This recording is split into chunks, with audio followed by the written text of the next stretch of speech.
Good morning and welcome to the Heaven Bound Sunday School class at First General Baptist Church in Truman. Hope everyone had a good and safe holiday. Today's lesson's Wisdom's Vindication, and we're out of Proverbs and now over in the New Testament in the book of Matthew, and we'll be talking about not only Jesus and his vindication of the wisdom that we've been studying about, but also we'll be talking about John the Baptist, because that's kind of where our scripture leads into, is a question that John the Baptist had. We're all familiar with John the Baptist and his role in salvation, and that he spread the path, opened the pathway for Jesus. He was the forerunner of the Messiah who's to come later. We know about him being out in the wilderness. We know about him preaching and baptizing, hence the name John the Baptist. Baptized Jesus. We also know that he and Jesus were cousins, right? We don't really know anything about any kind of interaction that they might have had, whether they were close, whether they knew very much about each other as they grew up or not. But we do know that what John the Baptist did. He was out in the wilderness. King Herod, at that time, I think his brother died, and then he married his widow. And John the Baptist spoke out about that, criticized Herod for doing that. And so Herod, like a great leader, instead of talking to John the Baptist about it, he got mad and had him put in prison. So that's where John the Baptist was as far as today's lesson. We know, and we'll go ahead and just throw this in there, we know what happened to John the Baptist. He later was beheaded. But at this point, he was imprisoned.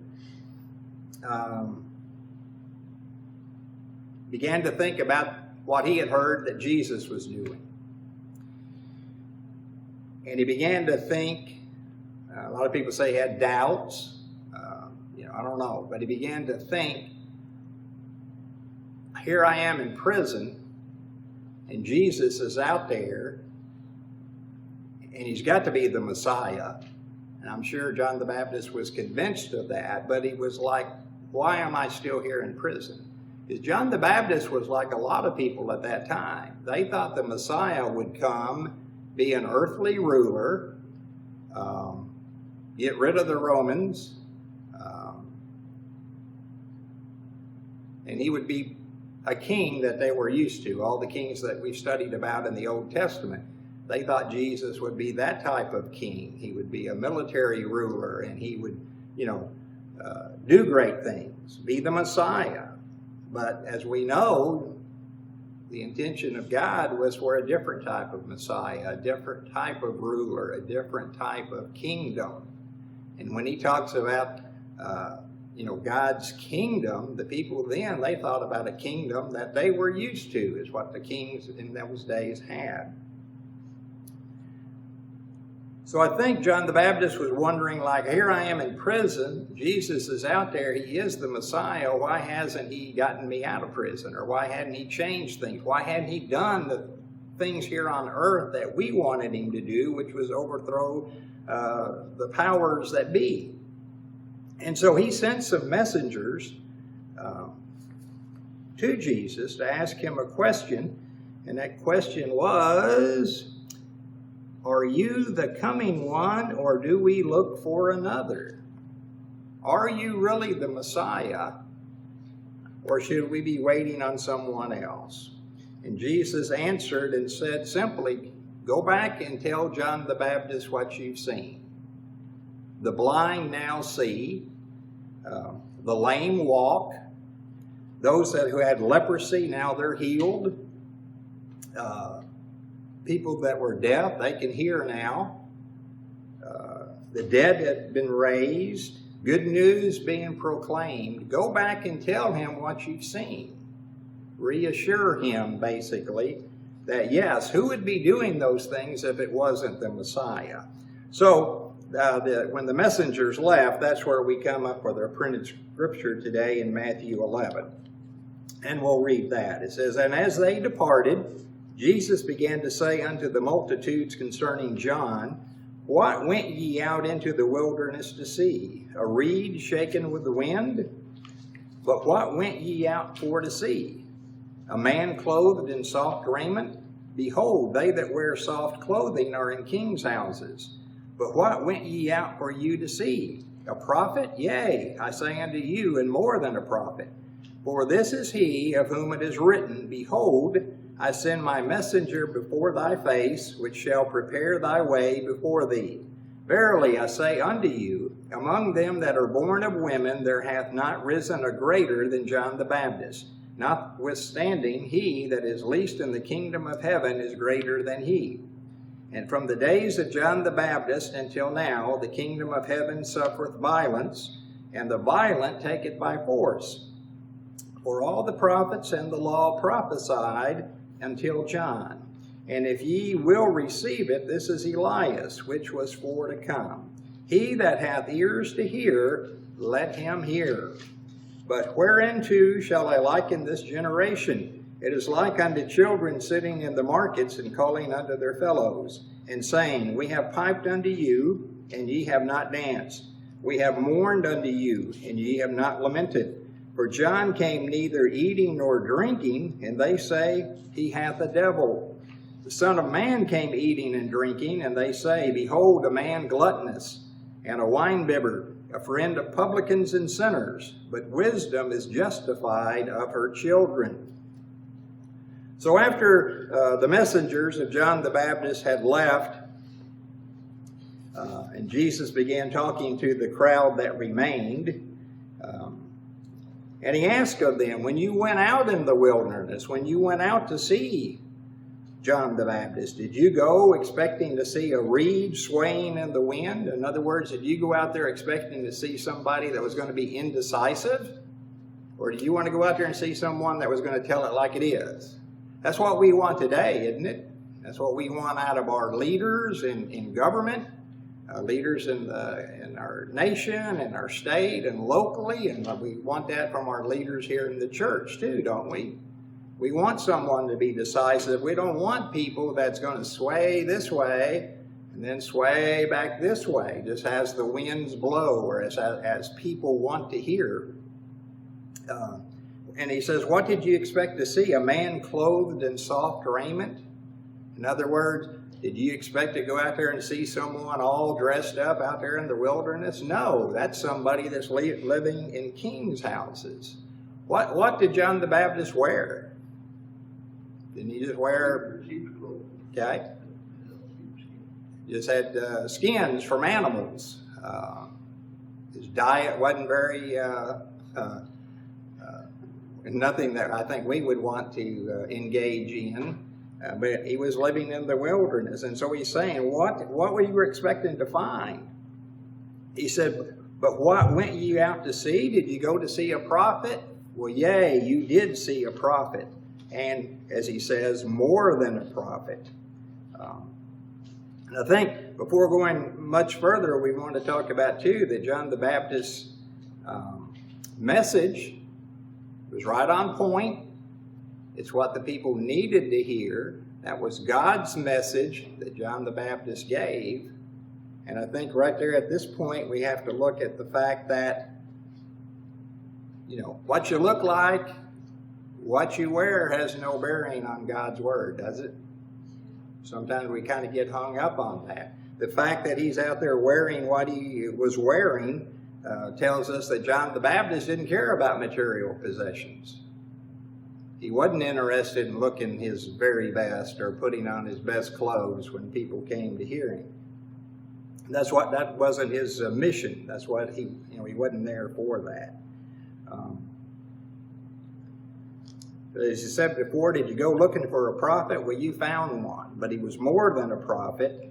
And sometimes when we think of prophets, we think of people that's going to tell the future. Maybe that is one definition of a prophet. But in John the Baptist's case, and many of the prophets, they were proclaiming. They were making a proclamation, not a prediction. This is how it is, and this is what's going to happen. And as he came to be that messenger before Jesus, all they were doing was fulfilling Malachi 3rd chapter 1st verse, preparing the way. It's in there in Malachi saying that there was going to be someone coming and would be doing that. But John was a great man, as we've talked about. I want to read something from the teacher's book. It says, Jesus spoke of God's kingdom in terms of 3 time frames: near, here, and yet to come. And like John the Baptist, Jesus speaks of God's reign as nigh at hand. But as Jesus heals and drives out demons, he's more likely to be speaking of God's kingdom as already present. And as he speaks of what his followers come to understand as his return, he speaks of the kingdom as a future reality. So it's near, already here, and in the future. Talks about the violence. There was violence, wasn't it? I talked about earlier, John the Baptist, he lost his life there in prison. Jesus was arrested, crucified. Christians were persecuted. People that, although they weren't referred to as Christians at that time, the people that began to follow Jesus, they were persecuted. Not unlike today. Even back then, there were people that absolutely did not like Jesus and didn't want to hear his message. Well, people that did like him were persecuted by the people that didn't like him. And so again, not unlike what we have sometimes today.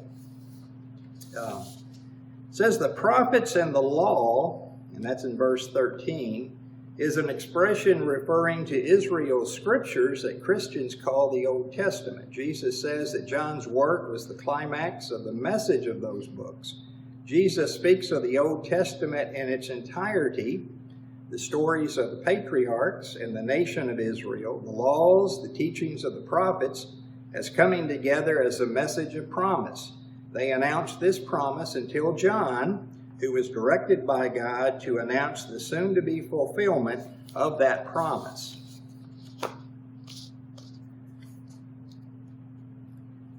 Jesus urges the people to think carefully about what they have heard, and after hearing it, they need to be ready to act. And I think verse 15, a very short verse, but it's right to the point. He that hath ears to hear, let him hear. Listen to what's being said. Listen to God's message. And as Jesus was talking there, he's telling the people, if you're inclined to listen, listen to what I have to say and hear it. We've talked about this numerous times in class over the years, that there's a difference between listening and hearing sometimes, right?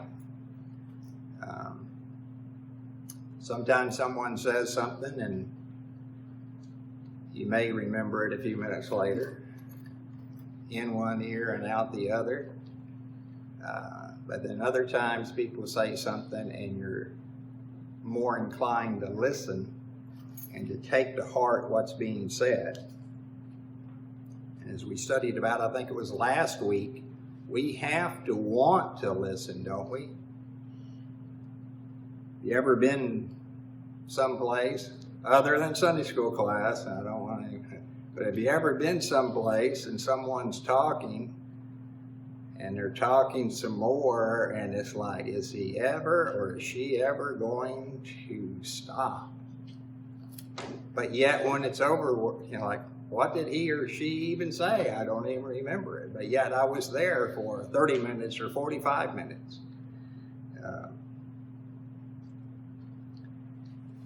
The vindication of wisdom, the last 3 verses of our lesson. And he says, but whereunto shall I liken this generation? I could not help, in reading that, think about what each generation thinks about the next generation. I'm sure our parents and grandparents sat around and said things like, what's the world coming to with this group that's coming along behind us? and their parents and grandparents said the same thing. I mean, I can imagine them at Thanksgiving dinner back at Plymouth Rock after they ate their Thanksgiving feast, sitting around watching the kids saying, man, what's going to happen when these kids grow up? What's it going to be like? And then all the way back and all the way back. And that's what Jesus is saying about the generation that he was with. A little bit different than what I was talking about, more spiritual than everything. But he said the generation is like spoiled children. They don't get their way. They get mad. They whine. And talks about how they act. And he says, for John came neither eating nor drinking, and they say he hath a devil. In the next couple of verses, here's what he's saying. You can't please people sometimes, no matter what you do, no matter what you say. Because John the Baptist, as I said earlier, had a really strange diet. A whole lot of that was the fact that he took the Nazarene vow, if you remember. But he didn't drink, wine and that like. But he also, the things he ate was different than what people said. And we also know he wasn't very sociable. The simple fact that he stayed out away from people, had people come to him. Well, the people of that time, they didn't like him because he said he had the devil, because he did those things. Because he wouldn't socialize, because he wouldn't drink with them, because he wouldn't eat with them. And then Jesus says, the Son of Man came eating and drinking. And what do they say about him? Well, he's no good. Behold, he's gluttonous. He's a wine bibber. He's a friend of publicans and sinners. So, you can't have it both ways, can you? But that's kind of what a lot of people want to do. So they didn't like John the Baptist for these reasons, and Jesus is saying, yeah, and they don't like me because of these reasons. And we know that Jesus ate and drank with people that were, we'll say, very low on the social status. He ate with the publicans, with just sinners in general, prostitutes, people that time would not socialize with, or didn't want anybody knowing that they were socializing with. But that's who Jesus came to save, along with everybody else. And as Jesus is saying, wisdom is justified by the deeds of Jesus. Jesus challenged the people.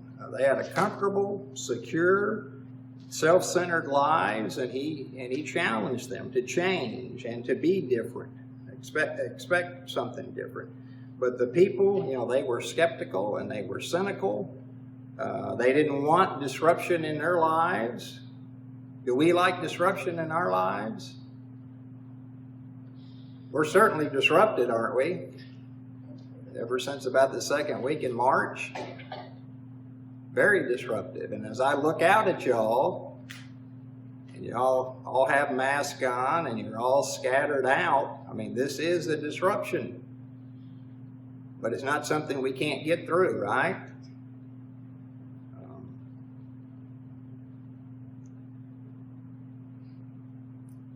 We don't like the chair or couch that we normally sit in our living rooms.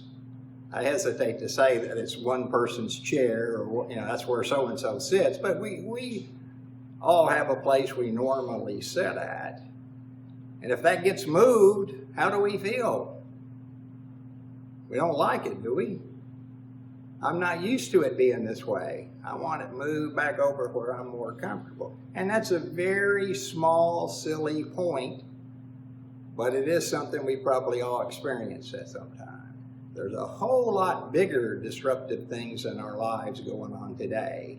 And as I talked about the pandemic a little bit just a while ago, there's many other things also going on. That's not the only thing that's happening in our world.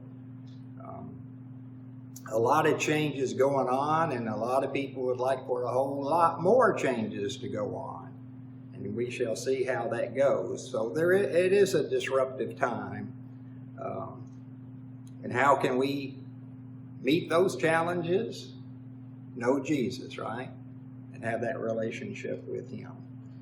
I want to close by reading a couple of paragraphs here. It says, if we think that the wisdom of God is bound to meet with universal acceptance, the New Testament tells us otherwise. The gospel has always been sharply divisive. Jesus inspired joyous faith from many, but received powerful, even violent opposition from others. God's wisdom appeals to some people as it addresses their deepest needs, but it repels others as it challenges their self-rule. For those expecting a kingdom to come with military and political power, Jesus seemed the opposite of God's true king. For those who expected God to bring an immediate end to injustice and suffering, Jesus' idea of God's kingdom seemed absurd.